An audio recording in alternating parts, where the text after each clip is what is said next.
Good morning and welcome to the 4th annual DisruptWell Summit. You know, often innovation causes disruption, but COVID-19 changed all of that and actually caused disruption. In fact, 2020 has become a year filled with disruption. As we will discover today, out of disruption sometimes comes innovation. In fact, disruption can accelerate innovation as we strive to solve problems quickly, failing fast to move on to the next idea. You should expect to be informed and inspired today. Our sponsors understand the importance of learning about innovation through disruption, and our thanks to Dakota Carrier Network, Houston Engineering, Sanford Health, Midco, Livewire, AT&T, Bismarck Mandan Chamber EDC, Starion Bank, and special thanks to Giants and Gizmonics. DisruptWell is coordinated by a planning committee led by Executive Director Deb Seminary and members Evan and Janya Anderson, Marlo Anderson, Deb Esslinger, Kevin Kading, and Mike Seminary. My name is Beth Demke, and my job today is to facilitate this virtual adventure for all of you. Thank you for joining us, and I have a couple of notes for you. I don't need to tell you to turn off your cell phones, except for those of you that are here in the audience today. Please wear your Houston Engineering name tags that you would have received in your swag bag, or swag box, I guess it is, throughout the day, so that your names are visible because you may be seen on the screen.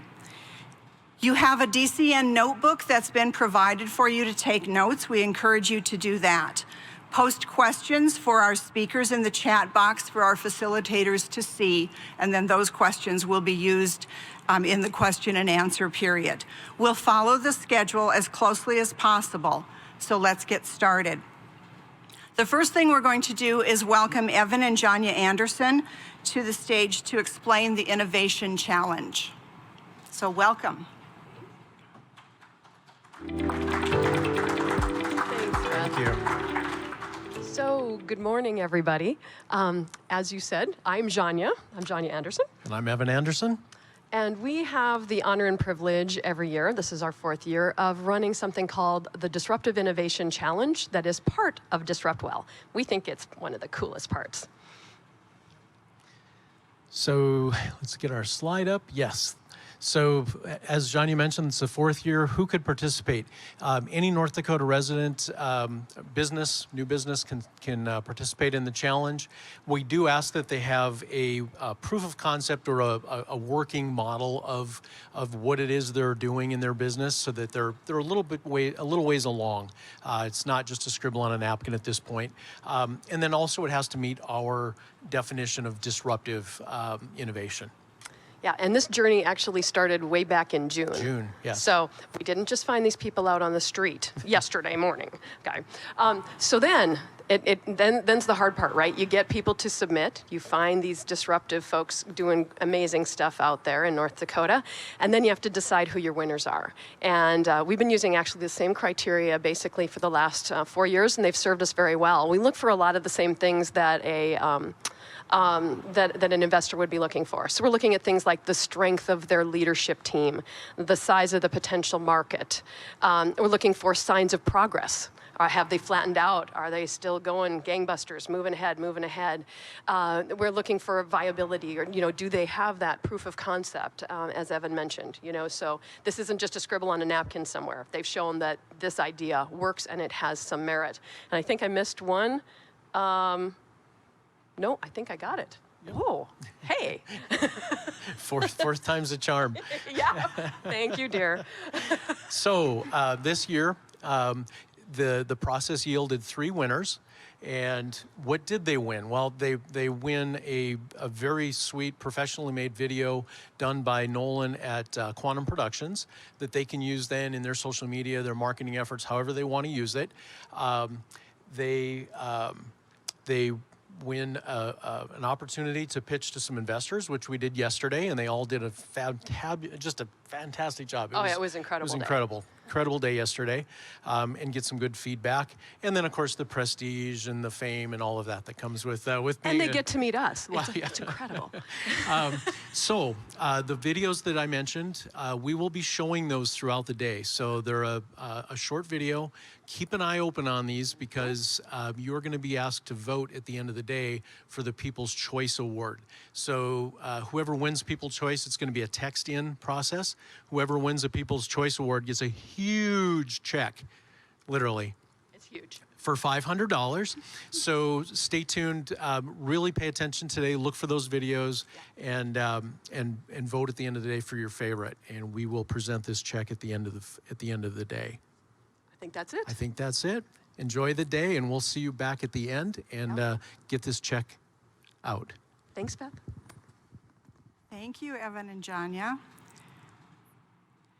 We always enjoy watching the videos, and I will just let you know that before each of our breaks, those videos will be shown. So you'll be getting breaks throughout the day, but please take a moment to watch the video before you take the break because they're really important for you to see. We'll be asking for your vote at the end of the day. So if you will watch the video, you'll be more informed. You'll be able to vote. It'll make more sense to you. So our first speakers are dealing with disruption of COVID-19. So we have three speakers, the first one being Seth Arndorfer. Seth has been the CEO of Dakota Carrier Network since 2013. DCN is a North Dakota fiber optic network. You can see Seth is with us today. DCN is owned by 13 independent broadband service providers that serves more than 164,000 subscribers in nearly every community across the state. Cheryl Riley, who has 14 years of service with AT&T, leads external and legislative affairs for the Northern Plains states, a region that includes South Dakota, North Dakota, Nebraska, and Iowa. Cheryl and her family reside in Brandon, South Dakota. She'll be joining us remotely. Shawn Kessel currently serves as Deputy Commissioner at the North Dakota Department of Commerce. His focus there is on the Main Street Initiative, finance and internal operations, legislation, policy, community building, and economic development. Kevin Kading will be moderating this discussion. So welcome.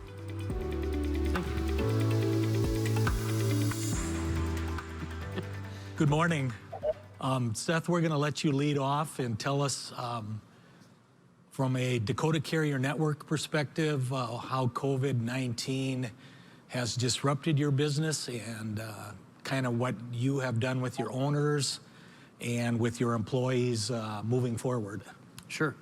Well, first of all, Kevin, thanks for inviting us here back to talk at DisruptWell about disruptive technologies typically, and now it's really disruption in general.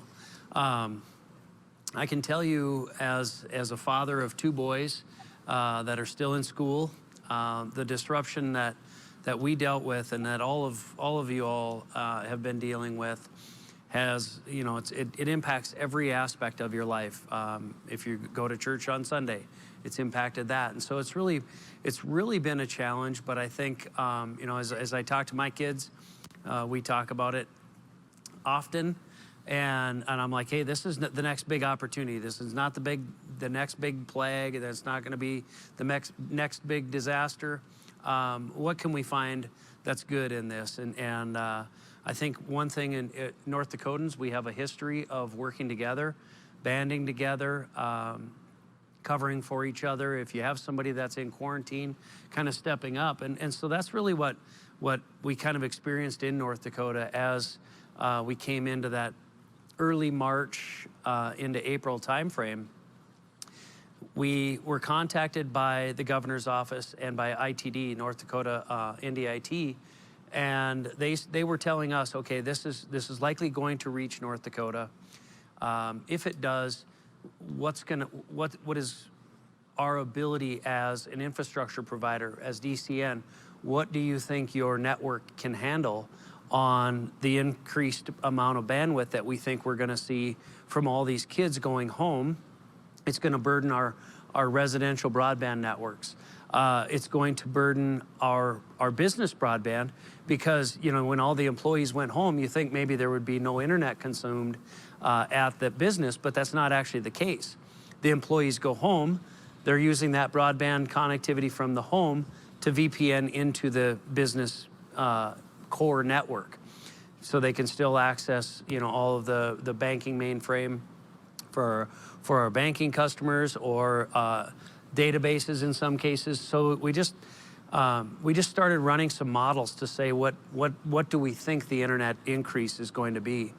What we actually saw was a 40% increase in overall bandwidth consumption in just 2 weeks.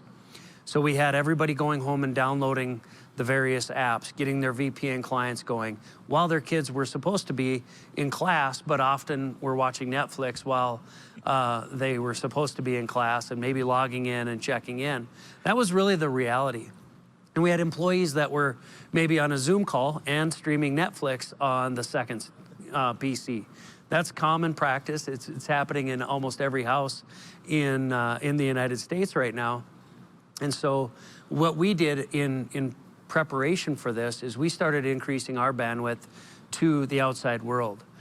We doubled our capacity. We added 200 gig of internet upstream capacity going to the tier 1 providers like where we meet with other ISPs, like the AT&Ts of the world, Googles, Microsofts, Zooms in Minneapolis, Chicago, Denver, and Omaha.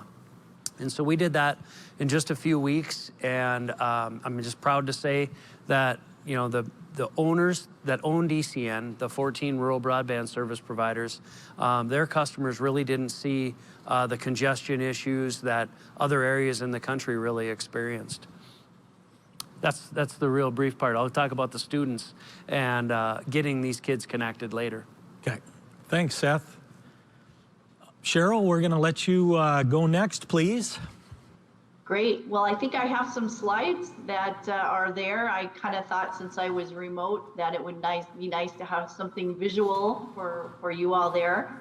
But first, I'd like to say thank you for inviting me, and I really appreciate the opportunity to be here virtually, which I think is kind of fitting for me, since that's kind of what we're talking about today is how we're living in this new world right now. To talk about how the pandemic has changed the way we live and we work and we connect socially. It's been quite a disruption, which is the word for the day. And many of the stats that are on my slides that I'm going to talk about come from a great article from The Atlantic that was published May 6th. And the article's entitled "The System That Actually Worked." And I would really encourage all of you to read that. It was a fascinating read for me, even though I'm in the industry. If you could look at the second slide, and Seth alluded to this too. You know, like many families, my family, our world completely changed March 16th. The kids came home. We're not going back to school for a while, and we had no idea how long that would be. And you know, it was just a total scramble. 4 of us all of a sudden working from home. But we weren't alone. Obviously, this is happening all across the country, all across the world. And, you know, very little notice, and boom, all of a sudden we're running classrooms out of our home. We're running businesses out of our home. It was quite a shock to the system, obviously. Now, what would have happened if the internet had buckled? Obviously, our economic system around the country, around the world has suffered greatly. Many of us are suffering, many folks around the world are suffering, but can you imagine what would have happened if the internet wouldn't have worked? The economic ramifications of that would have been absolutely catastrophic. If you look at the next slide, trends for internet traffic patterns are fascinating. And this is, you know, I'll talk about what's happened on the AT&T network. We always know that there's a substantial amount of traffic during a traditional workday, but that was really relatively undemanding on our network.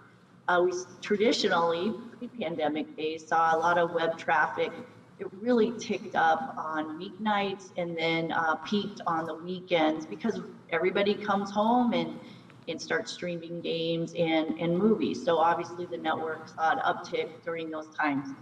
The pandemic really changed all of that. All of a sudden we have internet usage all day long. Video conferencing, Skype, WebEx, Zoom.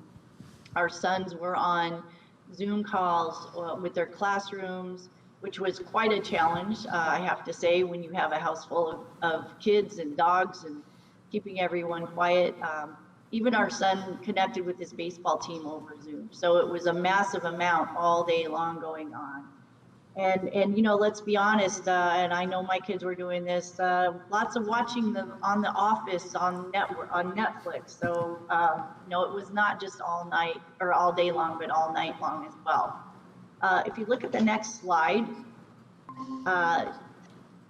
yeah, so the stats are fascinating. 20% increase in internet traffic starting in mid-March. Wi-Fi calling nearly doubled. We also experienced 5 times the audio and video conferencing traffic on our network. The next slide, I love this slide. This is for those of us who are not technical people. I'll wait for the slide to come up.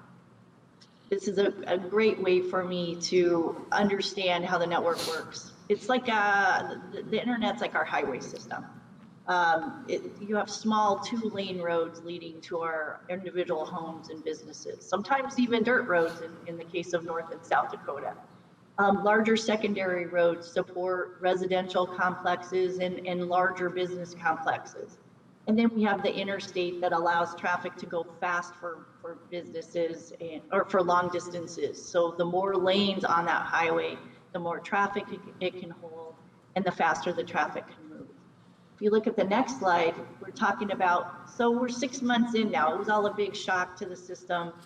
And now we're 6 months in and this is becoming kind of our reality. I know, you know, I work from home anyway. My husband is now working from home. The kids did go back to school, but now we are going to be in a split schedule where they're half home and half at school. So I have to tell you that we're fighting with the school district to keep them on separate schedules so we don't have them both at home. So, but now that we're 6 months in, what does it look like? 60% of Americans have been able to work from home because of high-speed internet. So thank goodness for that.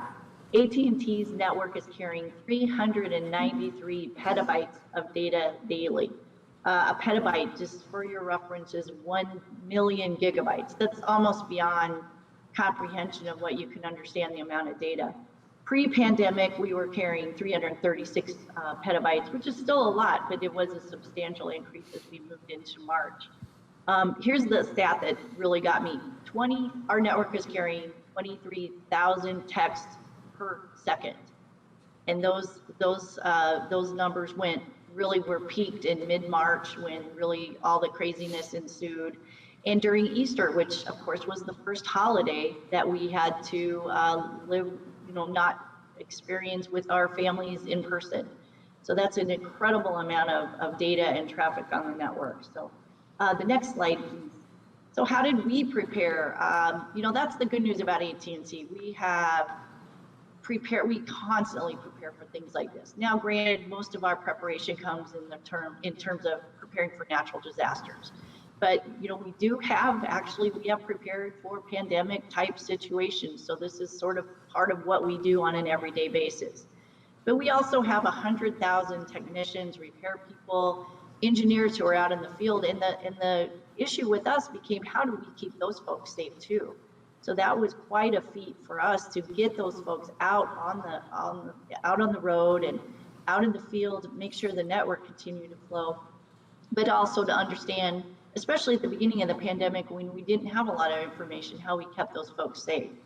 But you know, we have invested $650 million in our network in the U.S., and I would argue that our network disaster recovery network our program has, I think it's the best that there is. I'll just say that. I think it's the best in the industry, and I'm very, very proud of what we do as a company to prepare for things like this.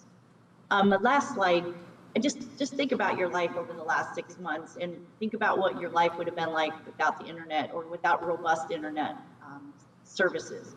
I think about everything that we've done, not just the WebEx and the conferencing, but the connection with our families. You hear so many stories about people connecting maybe for the last time in the hospital with their loved ones, and it's just heart-wrenching. What if that hadn't worked? What about, ordering groceries online for those who are most at risk for the virus? Telehealth appointments. So it's just the ramifications had the internet not worked would have been overwhelming. So thank you. Thank you, Cheryl. Is Shawn, do we have Shawn on? Shawn, I'll let you move forward and talk about how COVID-19 affected the North Dakota Department of Commerce, please.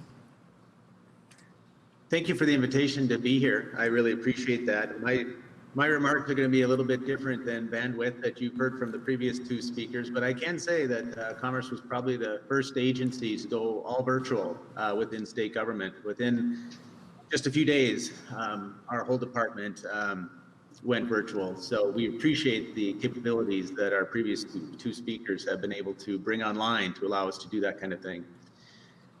Adversity causes some men to break and others to break records. Sometimes adversity is what you need to face in order to become successful. And resilience is accepting your new reality, even if it's less good than the one you've had before. You can fight it, you can do nothing but dream about it, what you've lost, or you can accept that and try to put together something that's good. These quotes by William Arthur Ward, Zig Ziglar, and Elizabeth Edwards express a reality for many of us, including Commerce. We're in the midst of one of the most economically impactful pandemics the world has ever seen. And one of the many jobs at Commerce is to help North Dakota businesses prosper in the new normal. As a lead agency charged with growing our state, improving the quality of life for our residents, all departments at Commerce are working diligently to address and mitigate the variety of previous, current, and future challenges of the pandemic.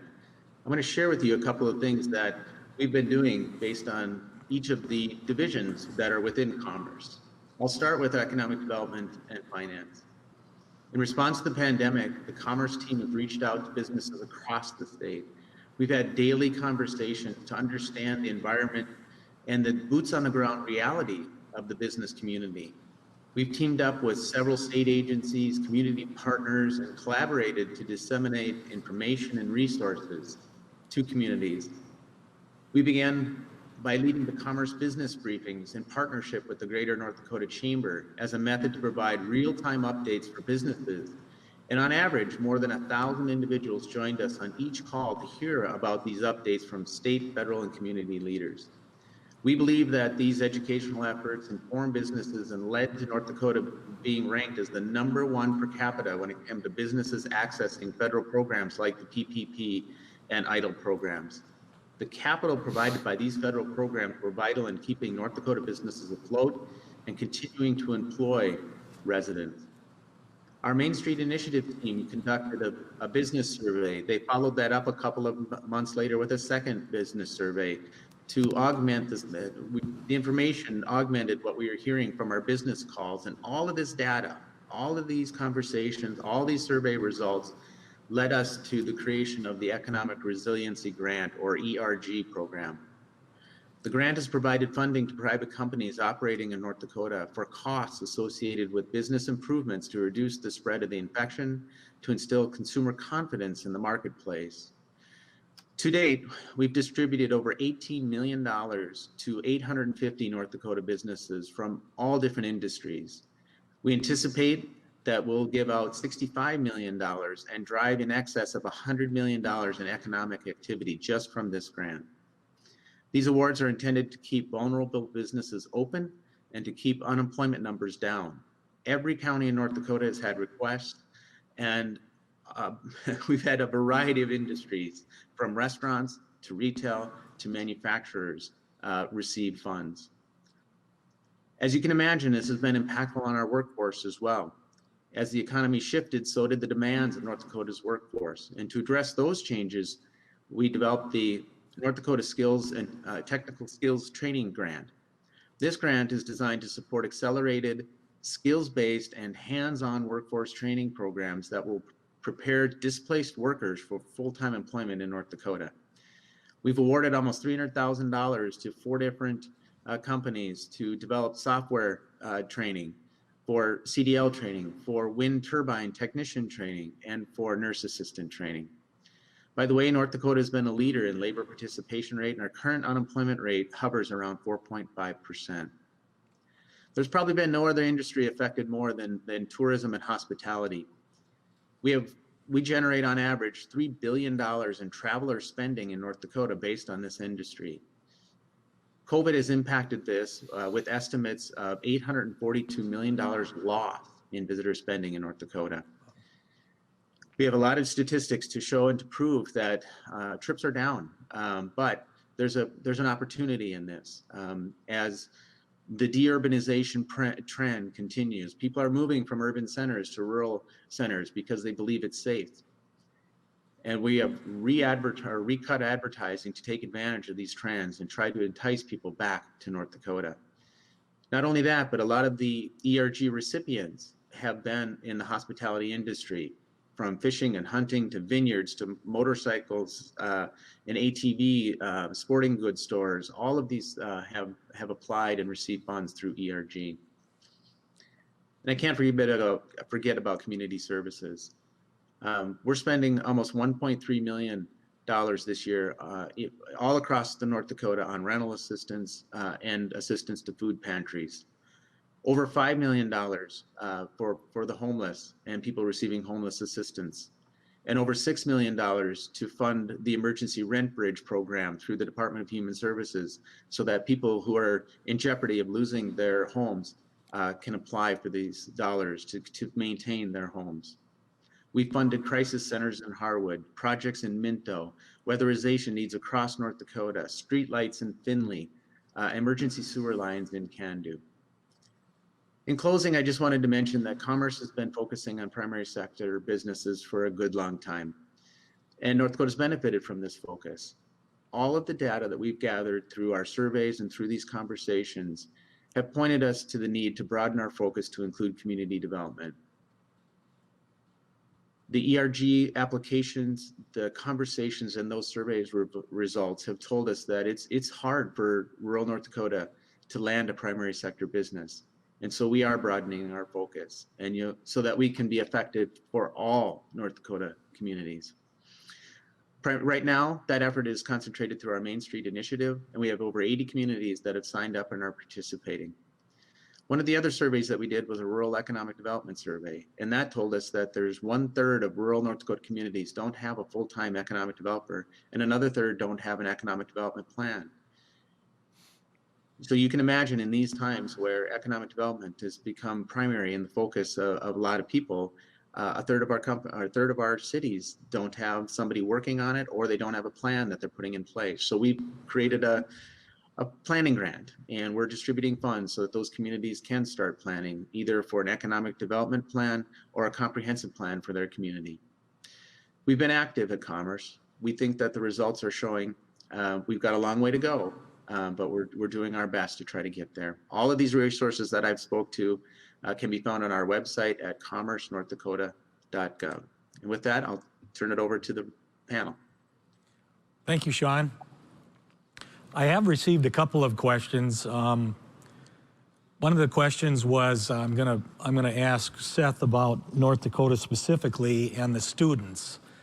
The question was, the pandemic has disrupted education in the classroom, physically in the classroom, and how did DCN and working with the governor's office and ITD, how did they tackle moving kids home, and where do you see us in 6 months with the school and the school kids? Yeah, that's a great question. I talked about it a little bit in my opening remarks, just companies working together. And the companies that formed DCN have been working together for over 20 years. There's 14 rural broadband service providers that cover really every community in North Dakota, with the exclusion of the 3 major metros of Bismarck, Fargo, and Grand Forks. we started talking with ITD, the governor's office, Department of Public Instruction, Superintendent Baszler, and we said, okay, how many of these kids don't have broadband? And how can we figure out if they have broadband? And so then the first challenge really came down to student privacy. They couldn't just hand us a list of students and their addresses without breaching some privacy rules. So we had to get the legal teams involved and then create an agreement where they were allowed to share that address list with us. We identified about 72,000 homes outside of those 3 major metros. And then we began scrubbing our databases to identify how many of those addresses already had broadband, how many of those 72,000 were unconnected with fiber. They might have wireless access in their house that wouldn't show up on our list. That would show up on, let's say, an AT&T, a Verizon, or a T-Mobile's list. But we were just talking about fiber-based broadband, gigabit-type broadband speeds. And we were able to identify that we had all but 2,000 of those 72,000 homes already connected. So then the challenge came to, hey, we have a week before, the kids got sent home for a week while these teachers were trying to come up with curriculum. And we said, how many of these kids can we get connected before the classes come back online? And I'm proud to say that, and Mrs. Riley from AT&T talked about employee safety. We had to figure out a way to get these kids connected while not exposing. We have 1,000 employees across the state that are living and working in these small towns, but they also had health concerns. We didn't know what this risk was of sending a technician into their house to activate the broadband. So we got creative. We had owner companies that actually came up with, they called it broadband on a board. They took the Wi-Fi router. These families had never had the internet before, so you couldn't just drop the box off and say, plug it in and good luck. They pre-programmed it for them. They dropped the fiber, in some cases through a window, or stubbed it through the wall, and then they plugged it into that Wi-Fi router that was on a piece of plywood and just said, plug this thing into an outlet and you'll have Wi-Fi in your house. So we connected just under 2,000 of those kids in 2 weeks, and North Dakota's connectivity rate is 99.8%. of our rural students have access to broadband. It's unprecedented. The investment that has been made by these owners, we have 40,000 miles of fiber in North Dakota feeding homes, schools, cell sites, AT&T wireless, Verizon wireless, T-Mobile, all these wireless carriers. Our wireless experience in North Dakota, and I can speak to this firsthand because with my role, I travel a lot. It's second to none compared to if you go to New York City or Minneapolis. We happen to not have the population density that they have out there, so we get a lot more throughput for the spectrum when it's in a wireless scenario. But yeah, that was the student connectivity challenge was unique, and I'm proud to say that we're now in this hybrid model. The other thing that we did as service providers in the state is we signed on to the FCC's challenge to get these kids connected. In most cases, it wasn't that they didn't have the fiber or access to the fiber, it was an economic issue. And so what we did is the rural broadband service providers signed on to provide that service for free until July. And then as the pandemic continued, we signed on to extend it even longer as those kids are continuing to have to work or learn from home at least part of the time. Thank you, Seth. Yeah. Any questions from the audience or anything? I did get another question for Cheryl. Came from, they were wondering about, they worked in a large office setting where the fiber and the internet pipe was very robust. Talk a little bit about the challenges moving home. Seth alluded to it a little bit from a North Dakota perspective. If their home was not wired or wired sufficiently for the bandwidth needed for all of the school and all of the work at home needs. Can you talk a little bit about that, please? Sure. Before I do, though, I just have to say to Seth, that's amazing that you all did that for students in North Dakota, and that just shows why it's such a great state. But, you know, really pat on the back to you guys for stepping up and doing the right thing during this time. So thank you for that. Yeah, so as Seth alluded to, you know, even though employees are working from home, they're still using VPN to access the company pipes. So what AT&T did is, you know, we really just went into crisis mode, to be honest. And one of the first things we did is we set up 6 new command centers to deal with exactly that. And that was to help our business customers deal with that very issue. How do we make sure that that business that is supported by AT&T can support their employees? So that's, you know, one of the things that was really important for us. That was one of the first things that we did, was to set up those command centers, increase our bandwidth. You know, we just really went all in to try to make sure that those employees were covered through those businesses supported by AT&T. You know, in terms of students too, we tried to really figure out what was lacking as well. We couldn't do the great things that DCN did, but what we did is we partnered with organizations like the Khan Academy, and we made those resources available to students throughout the country as well. So we tried to really make sure that students were getting access to what they needed to get access to.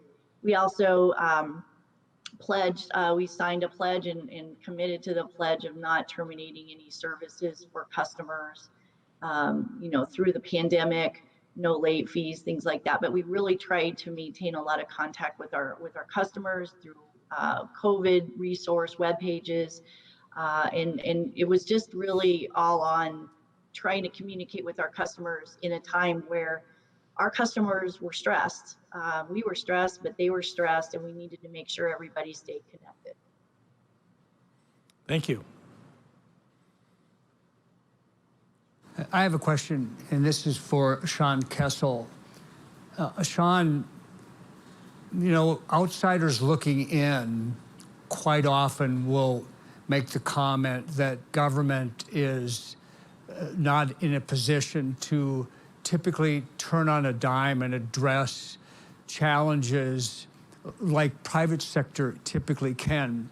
But we all experienced in North Dakota how the Department of Commerce literally turned on a dime and addressed something wasn't planned, wasn't part of, you know, your strategy, and did it in an incredible way. So if you're allowed to go into some details, I'm curious about this. One, it was almost like a military operation in terms of how you addressed it, how you changed, how you delivered in the new world for all of us, particularly commerce. So who kind of led that charge? How did you do it? Second part of that, my question would be this. During the time from shutdown to the public meetings that you had where you were revealing how you were going to make available all these resources and all the coordination that had taken place, how were you communicating at a staff level and department head level? How much time did that take? And then essentially, how long did it take for you to kind of recoup, because that had to have been an exhausting process for all of you? Thank you. Well, Mike, I appreciate that. We did move quickly, and I'm glad to see that it was noticed, because we actually took, and by the way, we've got a wonderful team at Commerce, and that's really the only way we could have got it done, is by a tremendous team effort. And one example of what Mike is kind of mentioning is in the economic development division, we had subject matter experts that were by industry. So we had somebody who was focusing on ag, we had somebody who's focusing on manufacturing, somebody focusing on unmanned aerial systems, or UAS.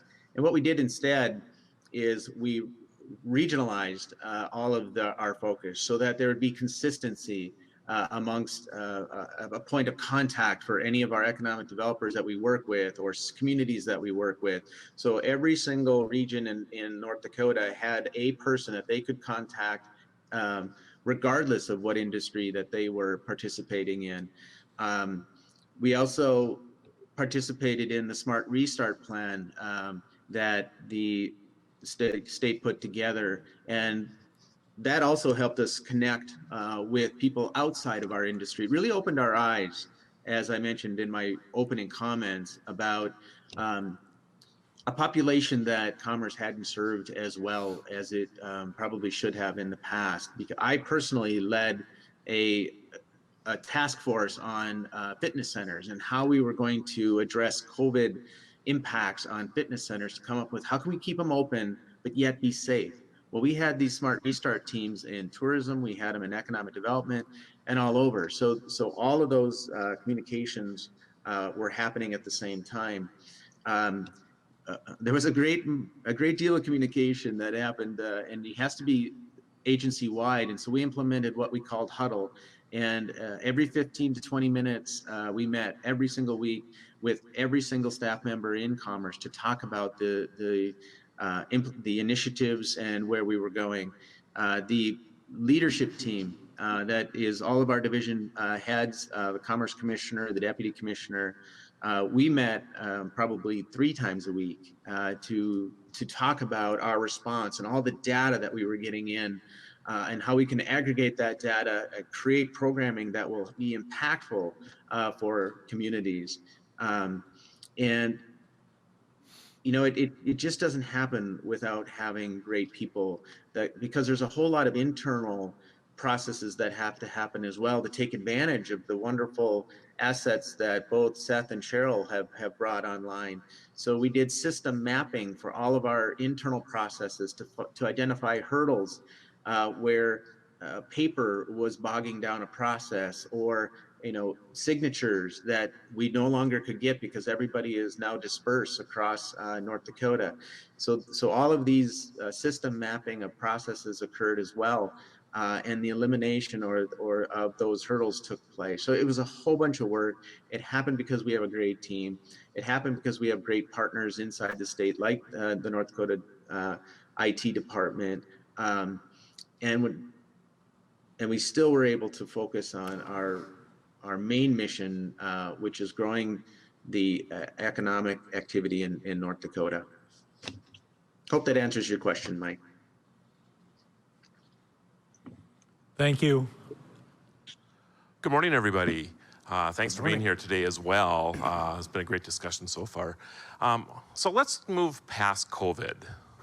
It's going to happen, right? I mean, we're going to get past this, and life will be wonderful again.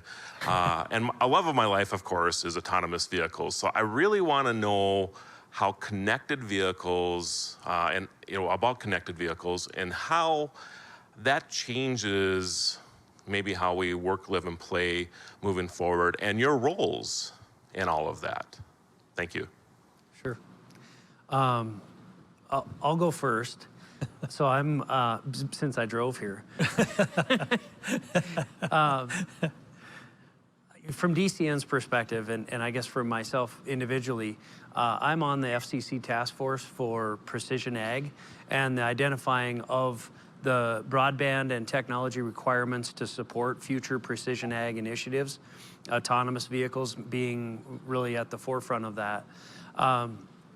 Wireless connectivity is the key, obviously. But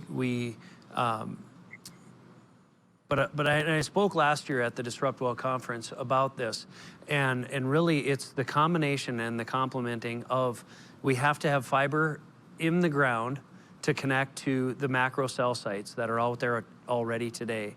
We're deploying small cells for 5G.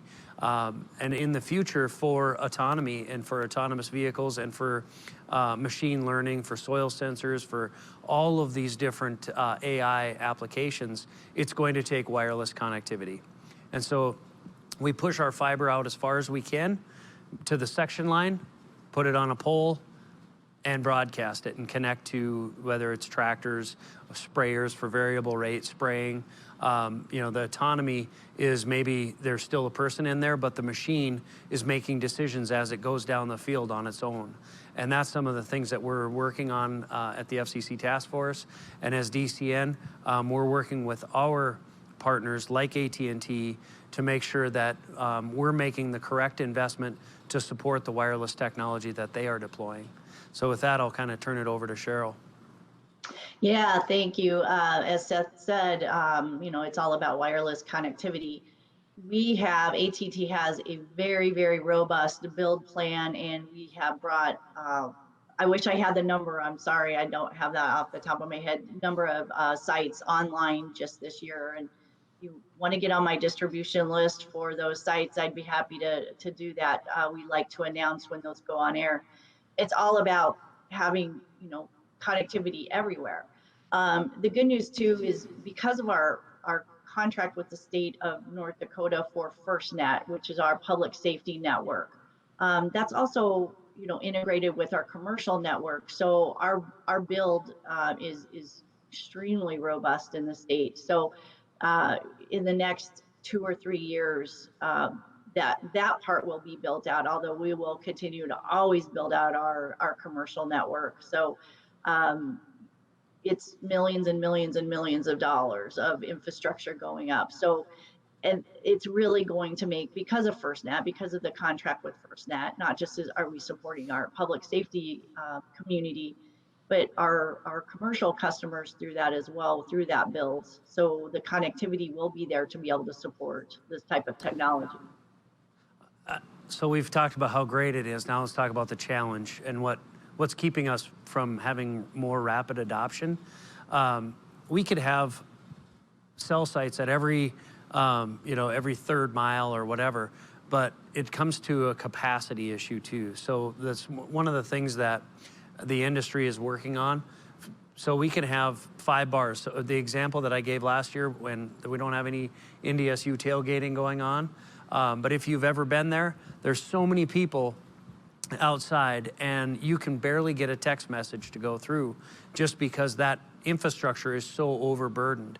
And it's not a coverage issue, it's a capacity issue. And so the FCC has opened up a lot more spectrum for auction, and we've participated in that. I'm sure AT&T is participating in that. So it's, that 5G spectrum that service providers will be deploying in the years to come, and not many years, to really start utilizing that added spectrum or added capacity.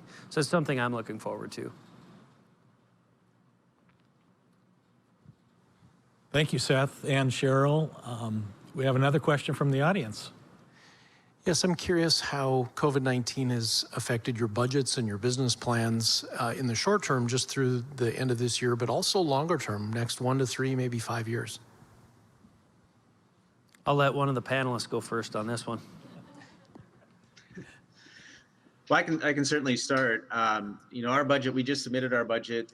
We do a biennial budget, and the request, because of the impact of COVID-19 has had on all kinds of revenue sources that the state participates in, we had to submit a budget that was 15% reduced from a dollar perspective than the one previous. And we've done that, and we've submitted it in a way that it allows us to become more efficient and effective with the resources that we have. So it really forces you to prioritize what's important and what's effective based on the programming and the services that you provide to North Dakota communities and to North Dakota businesses. So our budget went in for 15% less than it did the last biennium. That biennium, it was 5% reduced. So we've definitely been impacted, and we expect that next session or next biennium, the next budget time we submit a budget, we're certainly hopeful that we won't have to have any further decreases. So that's our budget scenario. And I'll just add to for AT&T, obviously I discussed us, partnering with organizations like the Khan Academy. You know, we really went out as a company countrywide to identify where we can help those who are most in need. In terms of our local budgets, we really stopped on a dime. We have things that we traditionally do. We really like to fund STEM programs for students and things like that. But we really stopped on a dime. My team did for North Dakota, and we really concentrated purely on COVID relief, not just for food banks, just basic things, food security issues. We also worked with the healthcare systems to support their efforts. How do we help you with your folks, and how do we support your efforts? So we were able to provide contributions to pay for hotel rooms for healthcare workers who are afraid that they were exposing their families. We did the same thing. We went to local law enforcement and public safety people at the county level. What can we do to help you? And they were in need of PPE at the time, so we were able to budget money to provide to some local governments to buy PPE, and also the same thing, hotel rooms. They were in need of making sure that their employees were not going home and exposing their families. So we really turned on a dime. How that will affect us in the future, I think we're just going to have to, we're being very nimble in our giving in North Dakota, very, very nimble, because we want to make sure that we're covering what needs to be covered at the time. In terms of our capital investment, you know, we're really spending lots and lots of money to make sure. I think it was just indicative of the need for connectivity, and that's going to continue to drive where our investment goes in terms of capital infrastructure. Yeah, I'd just kind of take off from what Cheryl just said. We have to continue to invest. The short-term financial impact of COVID on DCN, and for the most part, our owners, we did have the oil downturn, which you can call COVID, or you could call it a separate event. The oil downturn obviously is impacting all of our revenue streams on the western side of the state. On the flip side of that, we did see bandwidth increases coming from a lot of our commercial customers to support the increased traffic patterns of their employees. And so it was offsetting from that perspective from DCN in the short term. As we look long term, we are looking at it as that exponential growth. Our bandwidth consumption as North Dakotans, you all, the amount of data that you generate and consume on an annual basis doubles every 12 to 24 months. And what we've seen is that really even tick up in the last 6 months. So we're planning for that, and we know that we have to increase our investment so that, you know, 10 megabit used to seem like a lot, then 100 meg. Now we're talking gig, and you look at some of Cheryl's slides, and we're talking petabytes of data. We will continue to invest in North Dakota, just like AT&T. The expectation on the flip side is, I want more bandwidth, but I want to pay you less. That's just really a part of the industry right now too. And the challenge from a sustainability perspective that we have as a service provider is really our challenge to make sure we can continue to provide that level of service that we have for so long. Thank you, Seth. Thank you. You helped actually tee up my question, and this will really be for all of you. You know, in the spirit of the purpose of DisruptWell, this has always been about emerging technologies, how it influences career opportunities, and how we just generate new revenue and incomes and that kind of thing. I want to go kind of this direction. You mentioned that we in North Dakota really experienced a double black swan event, the pandemic, and then the disruptive global play on oil. It disappeared for a while. Probably one of the reasons Shawn had to submit a budget that was 15% less, you know, in terms of dollars. And we will all live through some of this for a while. It's not going to change overnight. That said, and in the spirit of what this summit really is intended to be all about, in terms of workforce development, whether it's someone that may come to you that is in the middle of their life, they're thinking about a career change, either because they intend to do that or they're being forced to, or young people, maybe 6th, 7th, 8th graders or going into high school, how might you direct and influence how they're thinking about career paths based on what we're going through now and the role emerging technologies will play in all of our lives and the opportunities that will create? Does anybody on the panel want to go first?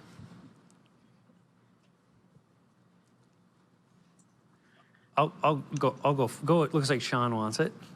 Go ahead, Seth. Okay. Go ahead. You can You know, my kids are just about to come out of high school too, and I just tell them, guys, the jobs that are there today, that are available today, half of them aren't even going to be there when you guys graduate college. That's how much this is all changing. And you know, our workforce as DCN, we have career-long. Kevin was a DCNer. We have folks that have really had a successful lifelong career at DCN, but the job they're doing today is completely different than it was when they started at DCN. And I think you have to take that mindset, whether you're going to go get a degree in technology. Now, what you're going to get a degree in likely is not going to be exactly what you're doing for a living. And it's really hard for a young student or a professional that's likely going to have to change careers to say, well, I want to just go to college, and then when I get done, I'm going to know what I'm going to do. I think it's more complicated than that in today's economy and in today's changing or how we use technology. I tell my children, you know, other than the Xbox, you really need to start embracing other technologies and just embrace the change that's coming and that's happening to us. I think that's the only way that the only advice that I have is really embrace the changing technology and the emerging technologies. But yeah, and I'll just add on to what Seth said. You know, one of the results from this pandemic possibly could be the fact that we can live where we want to live and do the jobs we want to do. You know, we're all becoming more and more virtual, and it's, you know, if there's maybe a silver lining for 2020, I don't know, is that, you know, we've all learned that we're learning to work in a different manner, but maybe that gives our students, our kids, the opportunity they want to do a job that traditionally is located somewhere else, Minneapolis, but they don't want to necessarily live there. They want to live in Brandon, South Dakota, or they want to live in Bismarck, and they can maybe this will create an opportunity for them to be able to do things like that. So yeah. I'm gonna say that's a silver lining to this. I would agree with that, Cheryl. Yeah, that just to comment further on that trend, that deurbanization trend. New York saw 24% less people moving to New York than they had the previous year. Los Angeles saw 20% less. So that deurbanization trend is real, and I don't think that anybody who was going to move to New York is all of a sudden going to move to Bismarck or Fargo or Bowman. They're moving to smaller metros, but those people from those smaller metros are also deurbanizing, not at the same rates as they are at our huge urban centers, but at a smaller rates. There's over 1.4 million federal employees that can work from any place they want because of the services that our other two panelists offer. Why can't we have some of those in North Dakota? We have a tremendous quality of life, and we are appealing to a great many people. And so we are trying to take advantage of those deurbanization trends, and our tourism department has changed its marketing to try and entice people and make them aware that North Dakota is an option. We have in Commerce also tried to diversify our economy by getting involved in the unmanned aerial systems, or UAS. We're a leader in beyond visual line of sight technology, and we'll see that expansion from the Red River Valley to Western North Dakota next year. And that has allowed us to get into other things like the Grand Farm that is just getting off its feet in South Fargo or North Wahpeton, however you want to look at it. And those technologies are going to transform North Dakota industries. Our ag industry has been a leader in the state for years and years, and it is on the precipice of being transformed by digital technology. And so our children need to adapt to that. And making sure that our K through 12 infrastructure and our higher ed infrastructure is preparing students to take on those technologies is really important to commerce, and we're supporting ways in which they can adapt and help prepare not only our students, because quite honestly, there's not enough North Dakota students, alumni, to support all the jobs that are in North Dakota. So we have to be attractive from other states. We need residents from other states and other countries to come to North Dakota to fill our jobs. So we have all experienced that ourselves. I think the comment about, job change, I think I've had 3 or 4 myself in terms of industry changes. We're all adaptive.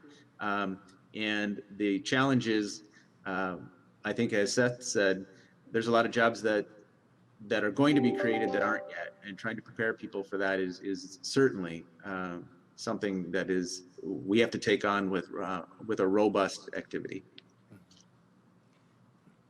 Thank you. I think we have another question from the audience. Yes, so pre-COVID, I was a classroom instructor, so this whole face-to-face thing, very important for my job. And I'm working on my own pivot of how you build the kind of rapport with people that I used to be able to create in the classroom when you can't see anything but their heads and you don't know if they're wearing pants. You guys know. But listening to the 3 of you, and I think, Shawn, you alluded to one thing that you've done during COVID to kind of help foster that spirit of team when you can't be together is like those huddles. But I would love to hear from all 3 of you how you keep teamwork, especially when all of you were almost in this crisis mode, right? So you need team more than ever, but you can't see each other. So if you could share some of those best practices, those things that you've found help you keep it all going, I'm going to sit here and steal shamelessly. Sounds great. I'll go first. We have really 3 different stakeholder groups that we needed to communicate with, that we kind of sat down right away and said, okay, who do we really need to keep engaged? Our customers, number 1, to make sure that they have the confidence that if their employees are at home or they're at work, that they have the connectivity and the security in those connections that they need.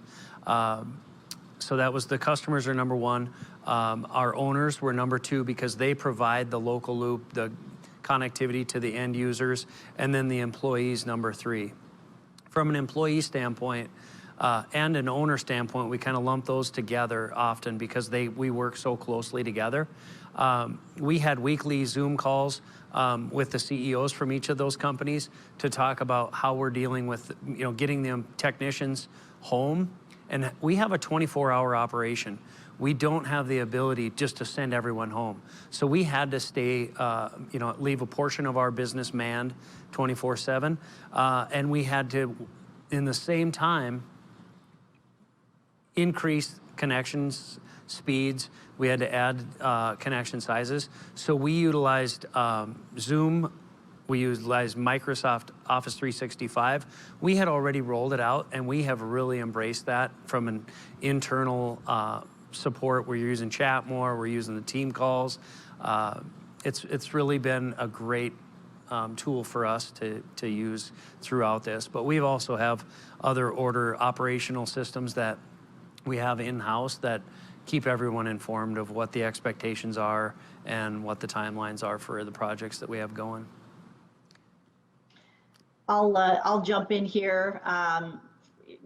Different scenarios with different stakeholders. So for our customers and really our employees, just so they all know what's going on, we have AT&T has just a phenomenal public affairs team. And shout out to Amy, who I think is listening, Amy Lundy, just really worked hard to create newsletters and different ways of connecting us with what the company's doing to our customers in the area, our local government officials, and very importantly, our employees.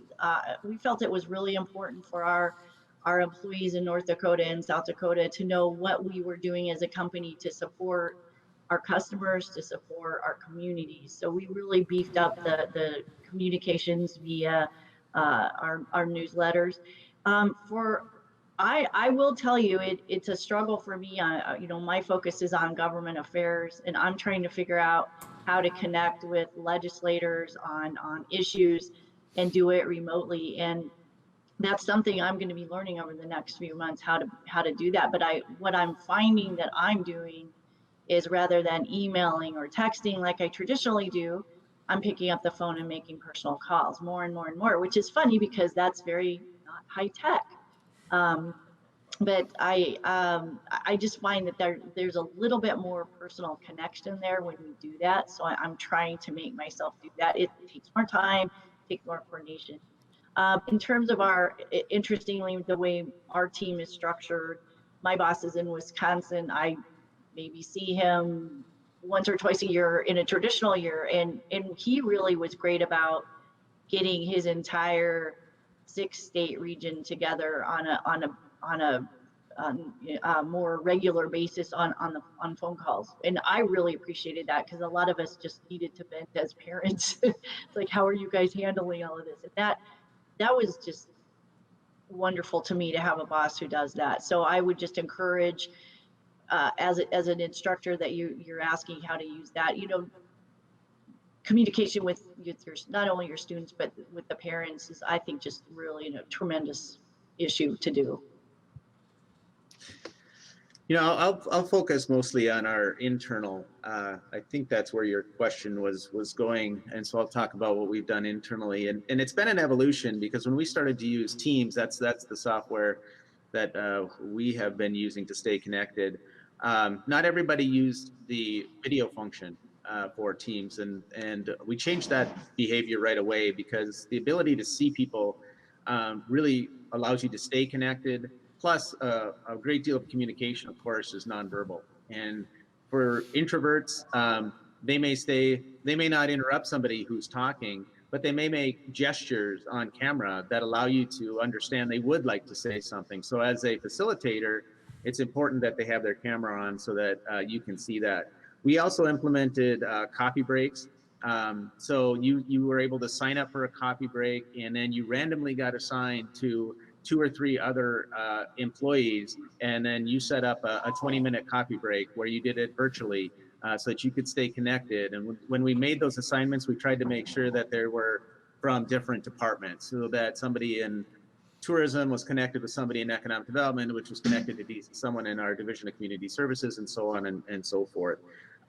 Those have been really amazing, to stay connected, share stories about your lives. All those things that used to happen face-to-face could happen at least virtually. And then the other thing we do is things like step challenges. So right now we're in the middle of, we're towards the end of a step challenge. So we have 6 different teams in Commerce. There's 5 people per team. They volunteered to do this. They're all trying to stay active and healthy by taking steps. We've added a little bit of competitiveness to it. And so there's actually prizes for those teams that do well, and of course for the person who steps the most, and of course the one that steps the least.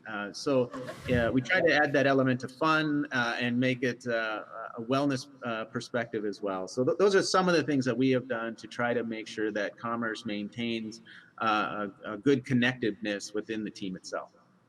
I want to add one more that Shawn kind of triggered with me is, we've utilized Teams and Zoom for video, but the other thing that we did is really beefed up our intranet.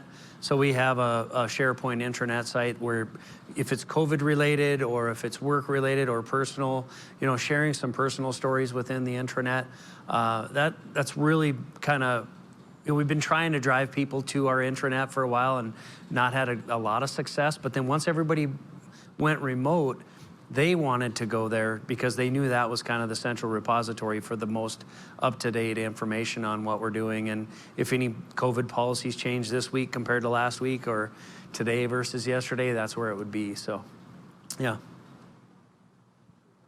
Good question. Thank you. We have another audience question. Yes, how has the crisis influenced the way that you use data to identify bottlenecks or potential opportunities for efficiency or potential market opportunities, for example? So Cheryl talked a little bit about this. As service providers, we plan for disasters. We plan for fiber cuts. We plan for equipment failures. We plan for building failures. We have generators and all these different things. What surprised us, I'll say a little bit in this one, is the pandemic element of it and having all these employees remotely. And that's where we identified maybe how efficient we were once everybody went home. I was like, oh my gosh, are we gonna be able to turn up services, or are we gonna be able to monitor the network? Well, we have all these capabilities to do it remotely.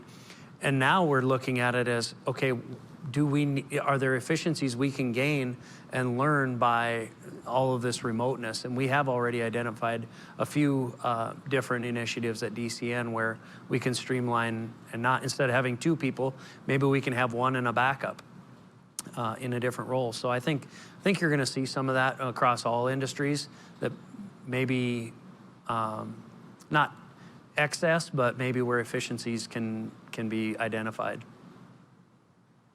Yeah, just to piggyback on Seth, I think for us with command centers, just realizing that this may be the new norm for quite a while, and to focus our attention on that and where our services need to be. So I think that, we've really identified that, well, we just don't know how long people are going to be working from home, and it could be a whole paradigm shift where people don't leave their home.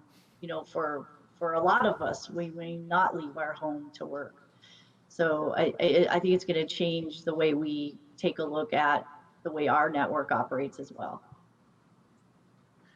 We're right in the middle of changing our focus. Our plan, of course, had to adapt, and we're developing what we're calling the roadmap. And that roadmap is really the nexus of our priorities, our resources, and our policy.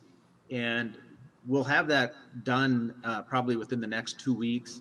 And that will help drive where we go into the future. And diversification is going to be big on our list. And so things like the UAS and the offshoots from that will be really important, because our traditional industries, and the double black swan event has been referred to, in oil, we were pursuing diversification off of that as it relates to the petrochemical industry, but the worldwide decline in economic activity has really changed the way we focus on industries. And so we're developing that plan as we speak, because it has had to adapt to the new normal.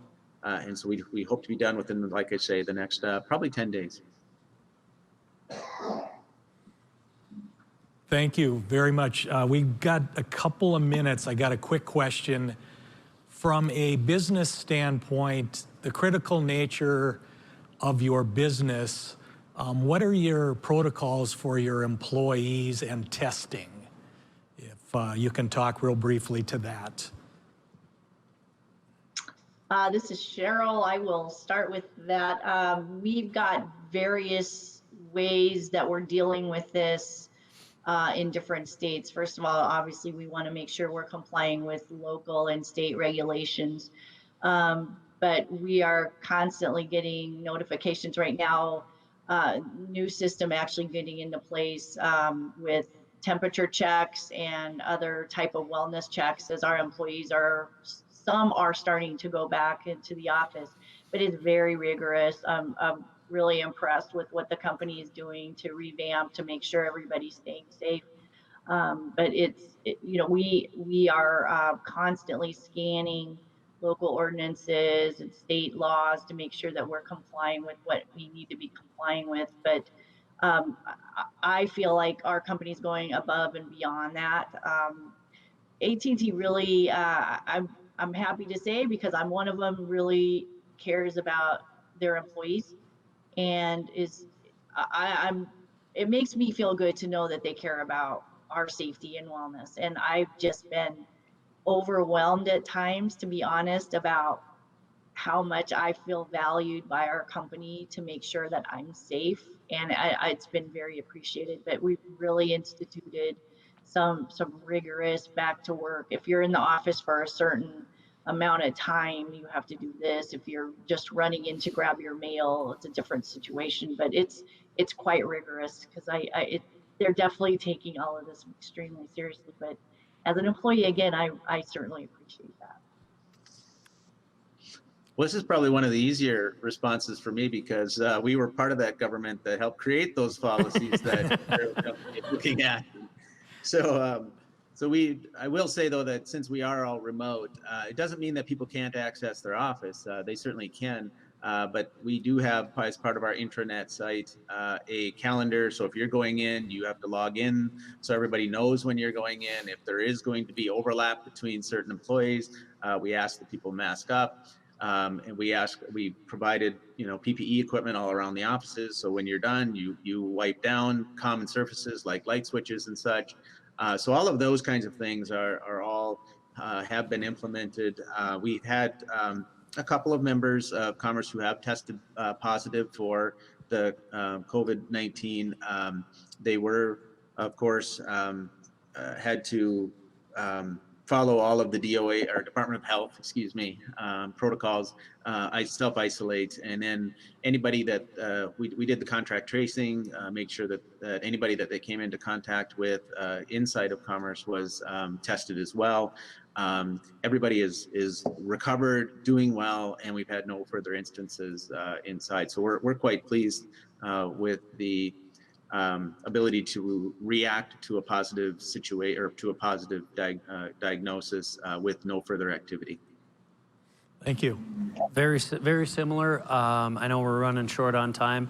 The one thing that I would add, that because we have the obligation to be 24-hour, and that we can't just send all of our employees home, and we have had a couple of positive COVID tests.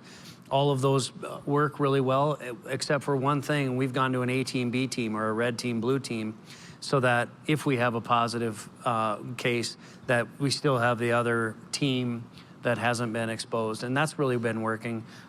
We had it for a while, and then we kind of went away from it. Now we're gonna go back to it this week, in fact. So it's just kind of keep adapting is what we've taken the mindset of.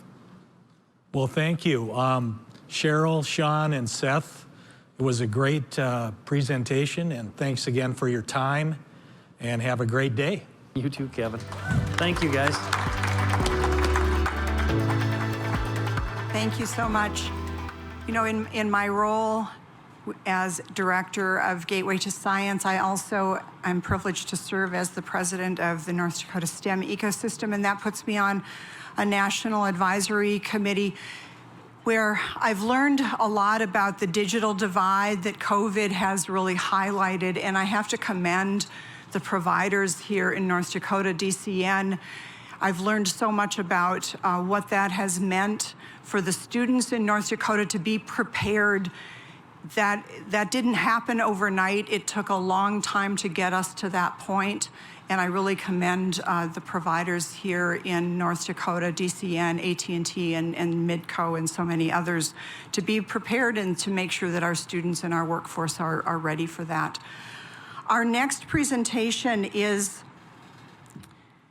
Creating the Future Workforce and the Impact of COVID-19. Dr. Annette Parker is the president of South Central College, a Minnesota State community and technical college.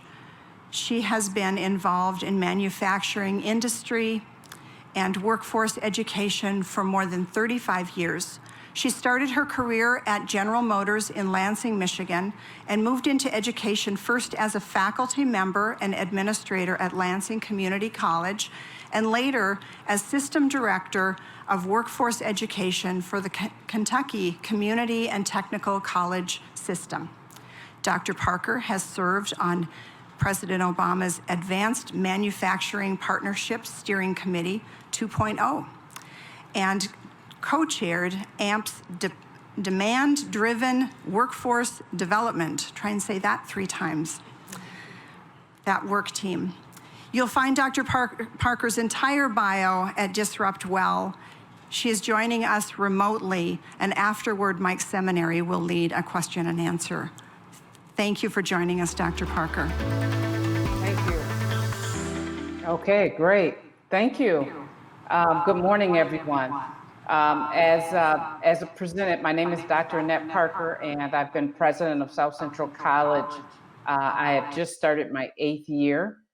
And so I want to share with you some information about the Minnesota State colleges and universities, as South Central College is one of 37 colleges and universities that make up the Minnesota State system that is comprised of 54 campuses and 7 universities and 30 colleges throughout the state of Minnesota. South Central College has 2 campuses. One in Faribault, Minnesota, which is right on the I-35 corridor, just south of the Twin Cities, and then North Mankato, Minnesota, which is southwest of the metro. The economic impact of our 2 campuses is about $161 million each year in the community, and we support about 1,410 jobs through that economic impact. Our student totals, we serve around 5,000 students a year, and their average age is 29 years old. So they're really adult learners, and about half are full-time and half are part-time students. One important thing that I want you to note about South Central College is that our Center for Business and Industry is where we support incumbent workers throughout our region. And we're almost 3 times as big in that department. We serve 13,730 students a year with almost 800 businesses per year. And so as I was introduced, it's important to note that I have always really been around manufacturing and manufacturing education. After serving 11 years at General Motors, I went to Lansing Community College and helped build a new campus that supported 2 new assembly plants at General Motors. We were fortunate enough to have the talent to do all of the training for those 2 plants as they were coming online.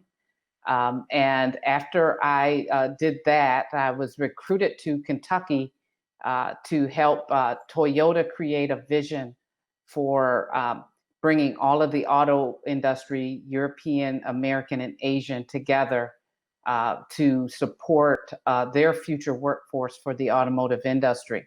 That was a National Science Foundation grant that led to, once I arrived in Minnesota, I kind of thought I was done with manufacturing specifically. But shortly after I arrived, I was called and invited to President Obama's Advanced Manufacturing Partnership Steering Committee. And I worked with the president of MIT in that work, which led me to an invitation a little over 2 years ago to be on MIT's advisory committee for the future, or the work of the future. And we specifically called it the work of the future. It's important to note, and not the future of work, because there will be work, right? So what will it look like? Through all of those adventures, I have been heavily involved in recent years with the National Academies of Science, Engineering, and Medicine. And I'm currently, it's not on this slide, serving on 2 STEM committees for that effort. So I want to take you through a journey of how I took what I learned through my work experience and through my travels through Lansing and Kentucky, what I did when I arrived at South Central College. So I mentioned earlier that I wanted to really kind of focus more broadly. I've always been brought back into workforce, which tends to be my strength. And so after I received a call from the president's folks about joining what we call AMP, the Advanced Manufacturing Partnership, I decided that it was in Minnesota's best interest to really create something very similar for the state. When I arrived there, the chancellor told me, he says, Annette, I want you to lead South Central College, but I also want you to be an expert for us with workforce throughout the state of Minnesota. And so it made sense to me to really rally all of the community and technical colleges in Minnesota, and we created what you call MinAMP, which means Minnesota AMP. We were positioning ourselves because we knew that federal funding would follow this work, and how would we use that to advance some of the goals through Minnesota. So we really wanted to focus on growing the number of technical credentials. And I'm going to talk more broadly about credentials, not just college credentials, but industry recognized credentials. All of those credentials to support filling vacant manufacturing, healthcare, and agriculture jobs. And so in my region, where my two campuses are, those are the pillars of our economy. And so we, as a community college, take that word community very serious. We need to be supporting the economic sustainability of our communities. So we wanted to grow, part of that would be to grow work-based learning. In some cases, you would call that apprenticeship. We will talk more about that. And then to really embed industry stackable credentials. And that means that credentials like the American Welding Society, for example, that industry has supported, that make sure that we're teaching what industry needs for the skill sets for their new or incumbent workers.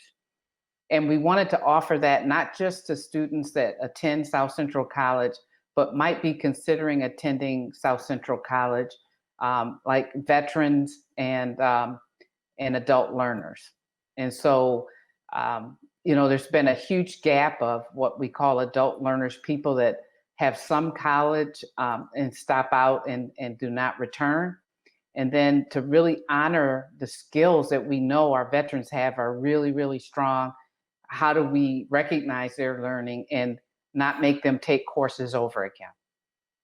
So to do that work, I mentioned that we positioned ourselves for what we called a TAC grant that was funding through the U.S. Department of Labor.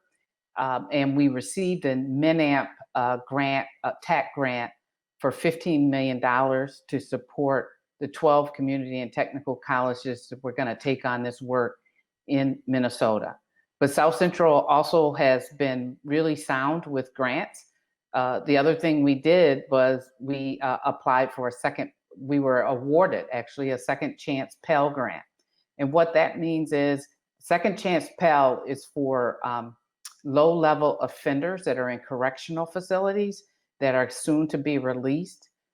They're now able to use their federal loans to take courses. And the repeat offender rate for these people is very, very low. We also supported the Minnesota legislature in creating what we call the pipeline grant, and that's apprenticeships, and it allows tax incentives for Minnesota employers that take on apprentices through South Central College and other colleges throughout Minnesota. And then Minnesota Reconnect is for those adult learners that have stopped out of school, and how do you get them back? How do you wrap services around them so that they're very successful, so they don't have to call around? They're 30 years old or in their early 30s. They've got kids. They don't need to do a lot of work. We have navigators that help them navigate college. We've also been very successful with the National Science Foundation with grants in a program we call Mechatronics and others to support automation in manufacturing and other sectors. The U.S. Department of Agriculture and the Lumina Foundation out of Indianapolis. So we had a vision, we received the funds, but before you receive the funds and actually begin the work, I strongly believe that you have to pull business and industry together and do an environmental scan. What is it that they need? And let's not tell them what they need, let's find out. And so we really took every sector. We worked with our local chambers of commerce, and we brought in them by sector and said, what is the need for your current workforce and your future workforce? And then we really rallied them around their interest in work-based learning. So we know that there's a shortage of highly skilled technicians in Minnesota, and a way to get the employer the workforce that they need is to offer them apprenticeships, and we'll talk about the value of that. And then to really embed industry certifications to make sure that the students are assessing and meeting the standard that they find value in. So with our MinAmp workforce solution, I'm going to skip through this one rather briefly because I think I've covered it. The only thing that I will say here as you're looking at this slide, the other thing that we added to the grant a little bit later is what we call mediated telepresence, which we call Live Online. And Live Online is a telepresence software that allows us to port training or education into our business partners throughout Minnesota and really throughout the state or the nation, if we have those partnerships in place.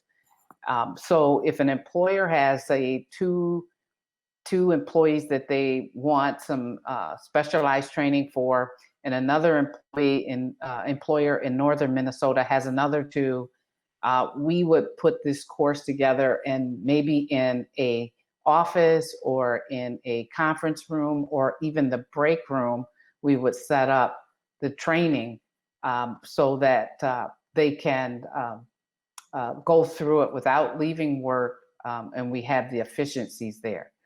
One of the efficiencies for colleges is that offer this type of training is, when you do customized training of incumbent workers, sometimes the college or whoever is doing that training will come out and they know what their bottom line is to make a profit. So they'll say, well, I need 10 people in this class to break even or to make a profit. And Live Online kind of reduces that and makes those opportunities available for smaller employers, which we know is really the engine of the economy, is some of the smaller companies throughout our country. Wanted to share a snapshot of what the curriculum pathways look like. This is the one that we put together for the MinAmp grant, and it's called Learn, Work, and Earn, because the students are learning, they're working, and they're earning at the same time.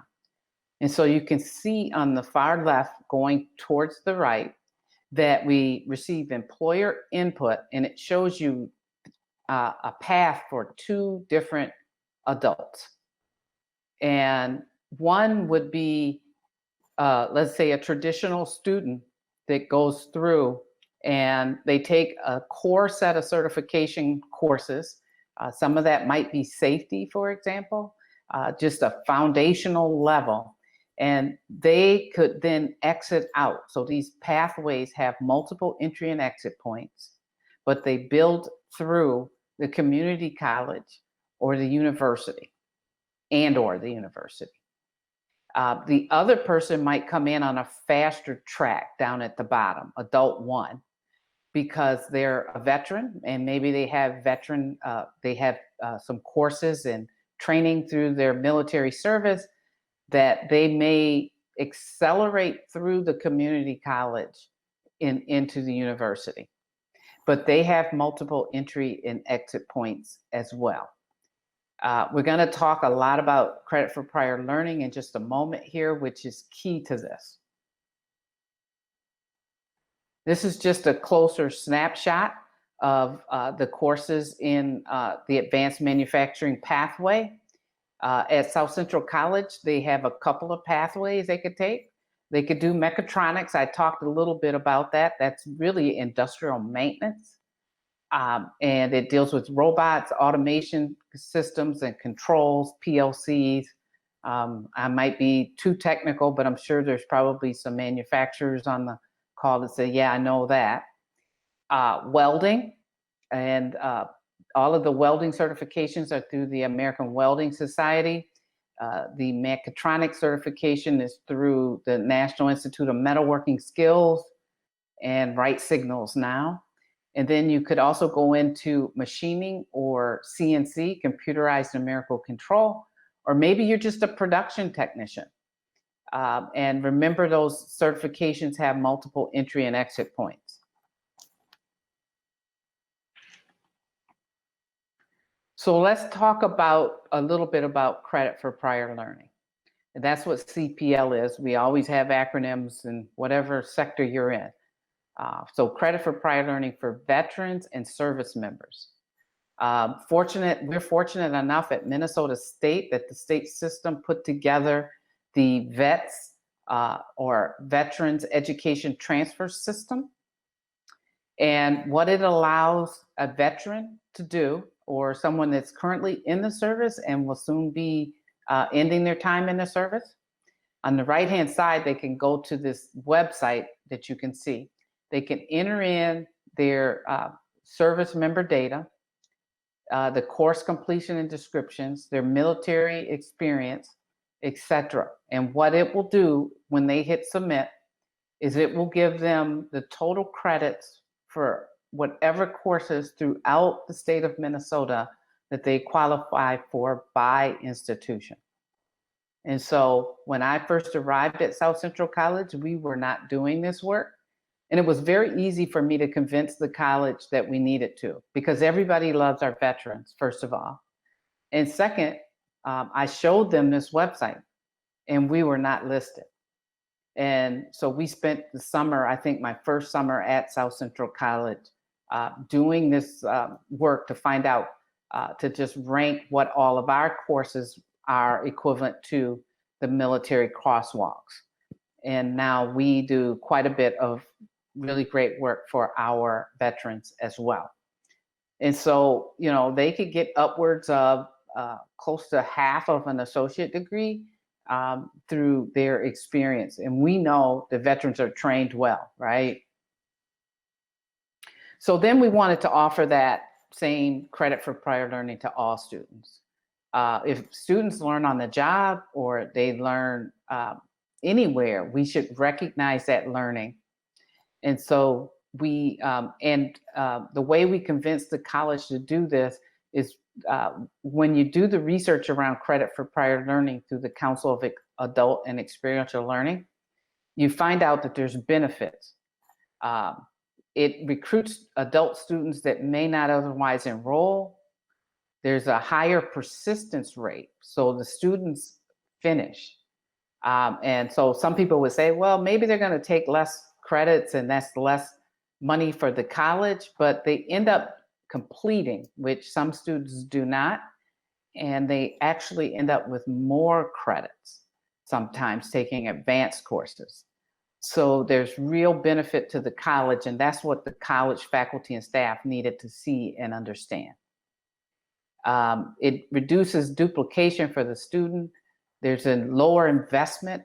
We all know that there's lots of conversation around the cost of education, and there's an increased chance of graduating.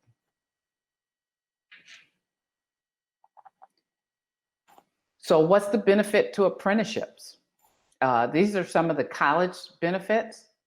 It increases program retention and completion rates, which also has benefit to the college in performance metrics and revenue back to the college through the state of Minnesota and nationally. It strengthens partnerships with industry. And the students come back and they share with their colleagues what they learned on the job. And that helps our faculty and that helps the other students. Okay? We ask that everyone make a commitment to this work that we're going to provide related instruction. We're going to support our students throughout their program of study. We're going to communicate the students' progress, and we're going to communicate with the employers.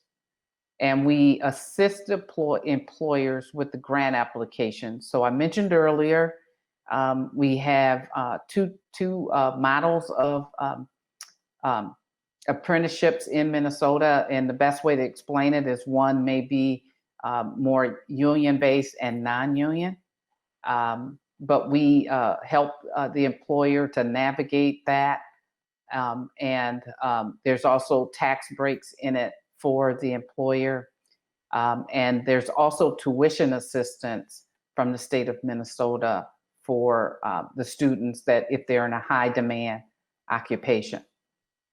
And so South Central College has been doing this work now, I believe, 6 years or almost 6 years. And we have some of the highest numbers in the state, and we're really proud of this work. Wanted to give you a snapshot into what Live Online might look like. It is a little more robust than a typical online platform. With the cameras, there's almost like surround sound. There's surround cameras in the instructional room, and it really creates a wonderful experience for the incumbents that are in these classes. And they can do this, as I mentioned earlier, at their work site. It's a very collaborative model. We focus on industry recognized or industry driven content, skills gap training, and a pathway for incumbents to receive academic credentials. Because one of the things we did is when we aligned all of our curriculum to industry recognized credentials, and we offer credit for prior learning. It used to be that we would do all of this type of training for no credit, but now the credit is there when and if the incumbent worker ever wants to receive it, if they attain the credentials.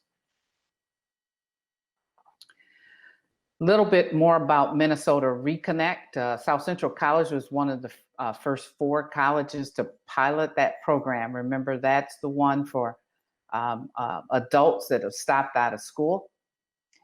They're provided a navigator. That is a person that just works with these adult learners, making sure that they can navigate everything from childcare to trying to reach the financial aid office or all of the different offices at the college. This navigator just streamlines all of this work for these adult students. They're anywhere from the age of 25 to 44 that are eligible. And they actually receive tuition and dollars from the state of Minnesota to support them in this work. To be eligible, they had 15 credits sometime in their life before they stopped out. And they can also receive credit for prior learning from what they learned on the job. I believe we're getting closer to the end in conversation. We also have the Center for Business and Industry. I talked about that. That is a division in my college that focuses on incumbent training. It serves about almost a little under 14,000 learners, 450 businesses, and it shows you the hours of instruction, and the number of businesses changes from year to year. I don't know why there's a discrepancy between these 2 slides here. It shows you some of the focus areas that we focus on, but we'll go into a business and really, when you look at business development, we'll focus on anything that employer needs or we think they need. We'll also offer suggestions. So I'll move on and talk a little bit now about my work in MIT. With MIT on the advisory committee, it's been an honor to serve in that capacity and listen to the amazing people that's at the table with us. And I would just want to share that these are things that were coming out of the work of the Future Committee before COVID-19. They were talking about the fact that that we're entering a period of labor scarcity. And that's what we were experiencing at South Central College. And if you're in a high demand field, we're still really having that labor scarcity. Some of that's due to certain occupations. You know, our young people, we have to help them understand that those are great career options and what they need to study. A lot of first generation students, what that means is they've never had a parent or anyone go to college to really help them understand what the opportunities are. Don't choose these types of fields, maybe. We've got a large baby boom retirement and some restrictions around immigration policies. And that has created real shortages for our employers. You know, the educational attainment is rising, and that just reduces the supply of young, able-bodied, blue-collar workers and personal service occupations. We know the studies show that now to really get those high-wage, high-demand jobs, it requires some college, and it has to really be the right types of occupations. I talked about the rapidly aging population, and then what has been a replacement for that is really contract services for some of these high demand occupations where you know, the employer needs to hire a consultant to help find the workforce that they need. And so some interesting information is coming out of the work of the future now. After COVID, you can go to Work of the Future. You can just Google that, MIT Work of the Future, and there's just tons of data out there. It's very interesting. They just released a report from the Hamilton Project that talked about lessons learned. This is in the executive summary of that report, that there changed projections on the labor market consequences of advancing automation. So it's intensified. And so as there's a shortage of workers, one of the ways to reduce that is to think of automated systems that you don't need so many people. You can have, for example, robots or automated systems that can do some of the work. And so because of that ongoing shortage and the issues around COVID-19, they see this as intensifying. They're shaken in their confidence of the U.S. labor market. And they see that we're going to experience structurally tight labor markets in the immediate future. But that's going to depend on the sector. And it's revolutionized telepresence that may upend commuting patterns and business travel. And let me just say that that's true for every sector. We're going to talk just in a second about what's the impact on South Central College with COVID-19, and I don't think that education will ever be the same again. And the leaders are going to get out in front of that.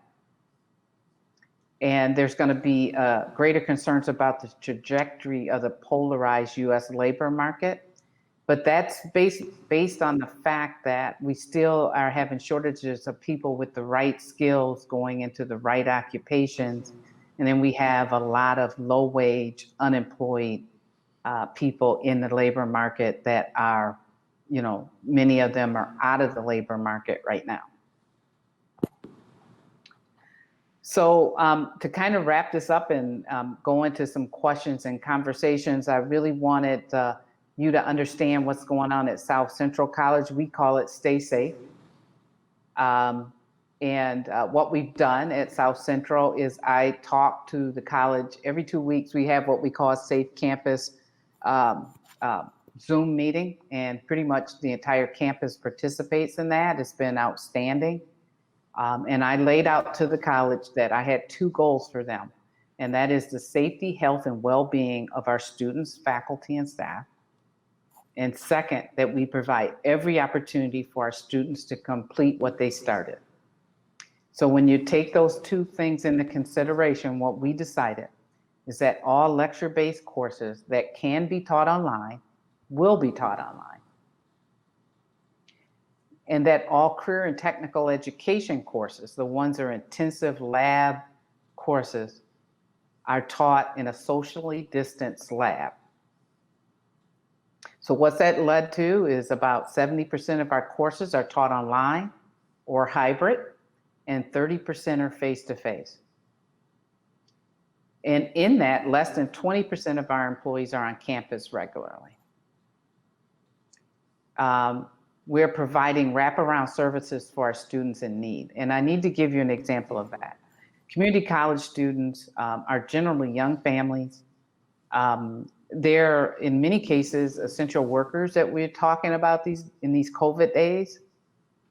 And their kids are being homeschooled maybe during COVID. They're trying to learn via COVID. In some rural areas, they're having challenges with broadband or internet access. And they're having food insecurities. So we have a campus covered. And if you were to come into South Central College on a given day, you might be met by one of our robots that someone would be talking to you through that robot. And if you're a student in need of food, we have a campus cupboard that will supply you your food. They can come and pick up their food when they need it. And so we're using services throughout, like the United Way, like some of our homeless shelters, telepsychiatry, mental health coaching, when I talk about wraparound services. And as a result of our work, I'm really honored to say that we've only had 4 cases between our 2 campuses since March. And we do contact tracing and everything that I'm sure you're all doing around cleaning, what do you call it? Separating people so that they're off 2 weeks if they've been within 6 feet of a positive person for over 15 minutes and things like that. And so I do believe that's my last slide. And Mike, I'm open for questions, comments, whatever. Well, thank you, Dr. Parker. That was a wonderful presentation. Just for your knowledge, the way we stumbled upon Dr. Parker was the team that puts this together every year. We review possible speakers, and the MIT Emerging Technology Lab is one of the most significant on the planet. And so when you go to MIT, their website, and you'll find this Work of the Future summit, their Congress that they have. We went to the 2018 panel and saw all these incredible presenters, and among them was Dr. Parker. We thought, boy, is there any way to get someone that close to North Dakota here? So immediately called, and originally Dr. Parker was going to join us. She has a busy schedule. She's going to go to Wisconsin or something the next day. But because of COVID, of course, we couldn't get her. And what was so interesting about her background, and she covered a lot of that, is her unique and deep and broad, frankly, experience in automotive manufacturing and not just education. That just brought a lot of valuable information, we thought, to what we're trying to accomplish with regards to emerging technologies, the workforce development and all that. And Doctor, you did a wonderful job addressing that. So I'm going to come up with the first question, and it pertains to autonomous transportation, because I'm going to do that before Marlo does, because I know Marlo would get there right away. So we talk about that a lot. Based on your experience in the automotive industry and now in education, as an educator and the president of the college, you know, autonomous transportation, which is getting closer all the time, really is an iPad or laptop on wheels with a frame around it. As you look at the educational responsibilities of your campuses, and for all of us, frankly, where might you suggest students lean towards in terms of career opportunities as it relates to the curriculum that's available now so that they can be part of this incredible future in front of them? Well, let me first say that there is another initiative going on in Greater Mankato right now, and it's called Recharge Mankato. And we're trying to be one of the first in the country that is really open and have the infrastructure for autonomous and highly fuel efficient or electric vehicles.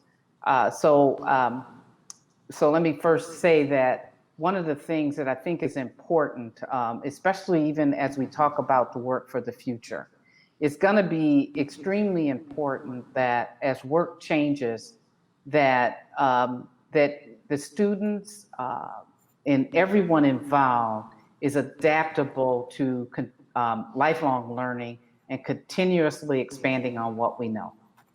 And so it's very difficult to say what all the technology is gonna provide, and it's changing so quickly. And it has been, especially in manufacturing, and I think automotive manufacturing and aerospace is always out on the forefront. You just have to be, you have to understand learning and always be ready to continuously learn. Take the technology that you understand and understand how it can articulate and create new work of the future. So, and to understand how to be more efficient in the workplace. And so I first want to say that what we're seeing is, and I have a Cadillac right now because they're made in Lansing, that is pretty intelligent. I have lane departure. It has adaptive cruise. It has a lot of the technology that I can see, you know, as you start understanding photo eyes and all of the technology that's coming at us, that is setting up for a progressive change in how these vehicles are going to operate and bring new tools to us. And so, but that's going to be a while. If you go to the MIT, there's a recent study they just put out that they think is 10 years out. So let me say that first. What we're seeing is more electronic systems within the vehicles. We're seeing more electricity in the vehicles. And so it used to be that if you were a service technician, you really didn't need to understand to the capacity that you do now with high voltage electricity within the vehicle. And so you can start to see the changes, but I do want to say that we need to just continue to adapt and be resilient. And so what we talk to our students about is their resiliency. So we're giving them these foundational skills. How will you apply it? And so let me just close, and I don't want to spend too much time on this topic without giving people an opportunity for other questions. I started out at General Motors in production, really physical labor. And as I educated myself, my jobs change.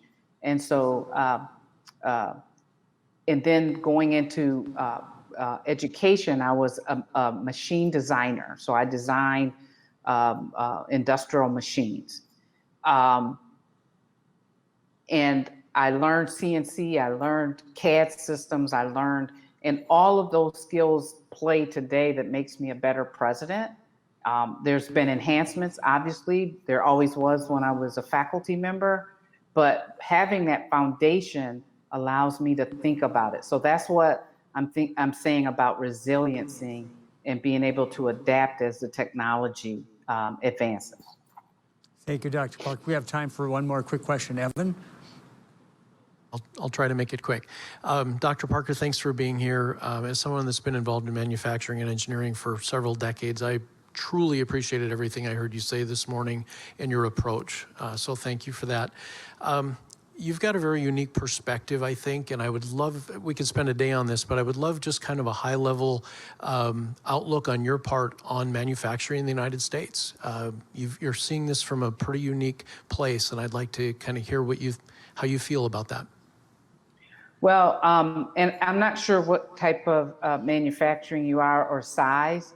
What I think is going to be our future, some of it is just going to be policy driven, right?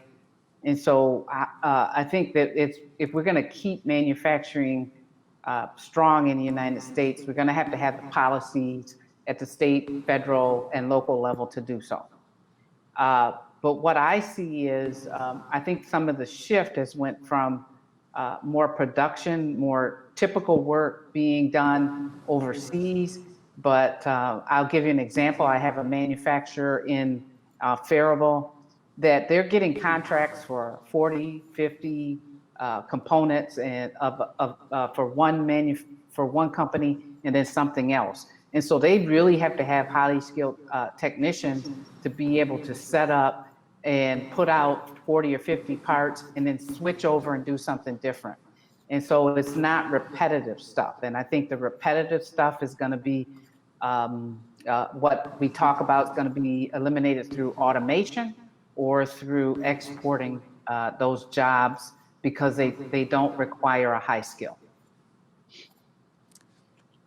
Thank you, Dr. Parker. And one more time, let's give it up for Dr. Parker. Thank you. Doctor, thank you so much for taking time from your busy schedule to join us. We really appreciate it, and we're going to find a way to get you back for one of our future summits. You just did a fabulous job. Thank you so much. Thank you so much. Have a wonderful Bye-bye. day. Now we will view the first Innovation Challenge video. Remember, we will be voting for our People's Choice Award later. Roll the tape, please. Everyone these days, we all use lotion and we use hand sanitizer. Saf Power is a company that you can trust. It's two products in one. It's a lotion and a hand sanitizer. It's not only protecting us, but enhancing our skincare. We started off as Germ Off, and we started during the crisis to provide something that we had here in North Dakota where we could bring what the people needed because hand sanitizer was not present. We turned into Saf Power and we renamed it, rebranded it, and now we have a product that we love to stand behind. The two biggest products that are in Saf Power hand sanitizing cream are made right here in North Dakota. We have the corn and the safflowers, and those are cold pressed. The cold pressed safflower oil is a rare commodity, and the antioxidants that it does provide are escalated higher than aloe. We have different scents. You can do unfragranced. It's just the protection of a lotion and a sanitizer is just what we wanted to create from North Dakota.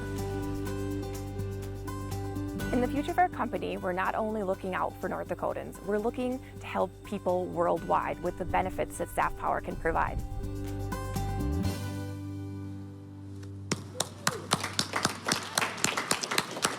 That's wonderful. We will now take a 15-minute break. Thank you.